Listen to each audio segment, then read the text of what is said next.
Inicialmente, quando eu criei o Doutor Maravilha, eu queria abordar a saúde integral da população LGBT+, e eu vi que a pauta AIDS, a pauta de HIV está intrinsecamente ligada a isso. Não tem como falar de saúde sexual sem falar de AIDS.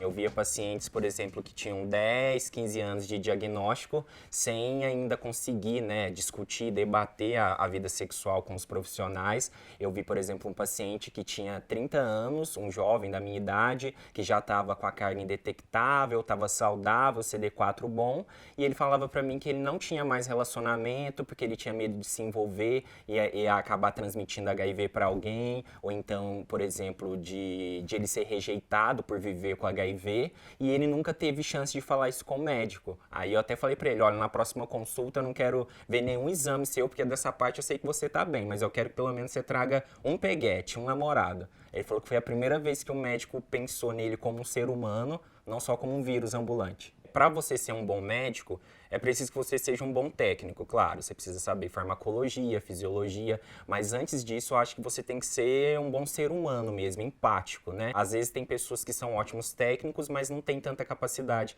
para lidar, né, com as outras pessoas. E já, principalmente na infectologia, que eu falo que é a especialidade das vulnerabilidades, a pessoa tem que ter um tato muito grande com isso, porque as pessoas já sofrem com os próprios preconceitos e estigmas, ainda chega com preconceito da sociedade, e isso não é ensinado na faculdade. A gente sabe que tem muito médico que se acha professor, mas não é, ele é apenas médico.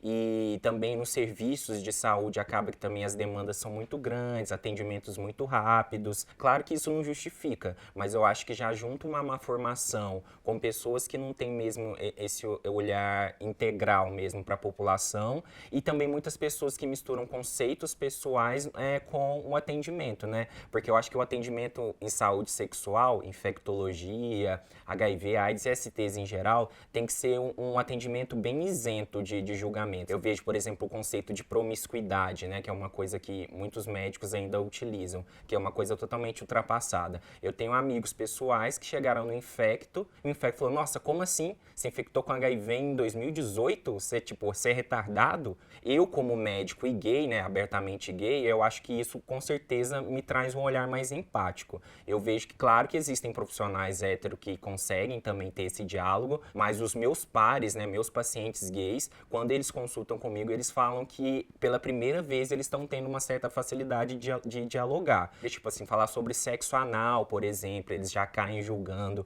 É uma linha muito tênue, né? Mas se você pensar que grande parte dos ginecologistas são homens e mulheres são atendidas por eles, né? Não é uma coisa que não deveria acontecer. Quando eu criei o Doutor Maravilha, que eu comecei a falar de saúde LGBT, aí eu comecei a falar de HIV, né? Foi no meu segundo ano da residência. Aí vários amigos meus começaram a fazer testes para HIV. E aí foi teste positivo atrás de positivo, né? Tipo, eu acho que ninguém tem 60 amigos, né? Mas eu posso dizer 60 pessoas que frequentavam a minha casa em Belo Horizonte, foram 60 diagnósticos. O que eu vi é que, por exemplo, quando alguém fala que está com câncer, por exemplo, um câncer de pulmão, uma leucemia, os médicos falam, nossa, tadinho, uma doença grave. A própria sociedade é assim, né? Mas na questão do HIV, todo mundo fala, nossa, tá vendo HIV, né? Também, né, a vida que você leva, foi aprontar, tá namorando demais, tá transando demais. É o discurso de culpa, né? Até hoje a gente culpabiliza pessoas vivendo com HIV, vivendo com AIDS, que é uma coisa que não acontece para outras doenças. Eu já trabalhei tanto em sistema privado quanto sistema público. Quando chega assim uma pessoa vivendo com HIV, eles já colocam no prontuário lá o CID, né, B24, pessoa vivendo com HIV, já gera todo aquele alarde, né, com medo de pessoas se perfurar, se machucar, as pessoas com aqueles olhares tortos. Eu acho tipo assim uma coisa horrível, desconfortável, e para o paciente realmente é muito humilhante, né? Até hoje a gente, como as doenças ligadas ao sexo, as infecções ligadas ao sexo, são vistas com esse olhar de culpa, né? Que não deveria acontecer, porque eu sempre falo, HIV é uma doença de quem está vivo, AIDS é uma doença de quem está vivo, não escolhe comportamento. Eu acho que o ser humano, ele aprende a partir das experiências dele. Eu acho que quando você sente isso acontecer próximo de você, quando você tem uma vivência, eu vejo amigos médicos que só aprenderam mesmo o vocabulário de AIDS, como tratar um paciente com AIDS depois que aconteceu ou com eles ou com alguém muito próximo. Isso porque eles são médicos. Quando você começa a frequentar ONGs, ambientes de pessoas vivendo com AIDS, eu acho que você começa a ver o outro lado da moeda, porque o médico sempre tem aquele ar presunçoso, né, de detentor da verdade, né, do saber, aquela relação verticalizada, o médico aqui, o paciente aqui. E quando você começa a ver a parte dos movimentos sociais, ver as pessoas que já estão tomando 5, 10 comprimidos há 20, 30 anos, você começa a ver que não é tão simples assim. Eu, por exemplo, eu tinha uma grande dificuldade de entender a falha de adesão, que eram as pessoas que não conseguiam tomar a medicação. Porque eu falava, nossa, tanta gente já morreu para abrir caminho para vocês conseguirem. Hoje você toma 1 comprimido, você toma 2. E aí um dia eu estava falando para um paciente que era de situação de rua. Ele falou, doutor, como que você está exigindo que eu tome meus comprimidos, sendo que eu nem tenho água filtrada todo dia para tomar, tem dia que eu não tenho comida, se eu comer o meu estômago dói. Aí eu levei aquela chacoalhada assim, eu tô querendo exigir que o paciente tome um medicamento, nem negativo o vírus. Na verdade, eu estava preocupado com o vírus, né? Porque eu não estava preocupado se ele ia passar mal depois, se ele ia ter com que tomar aquele comprimido. É coisa bem angustiante mesmo.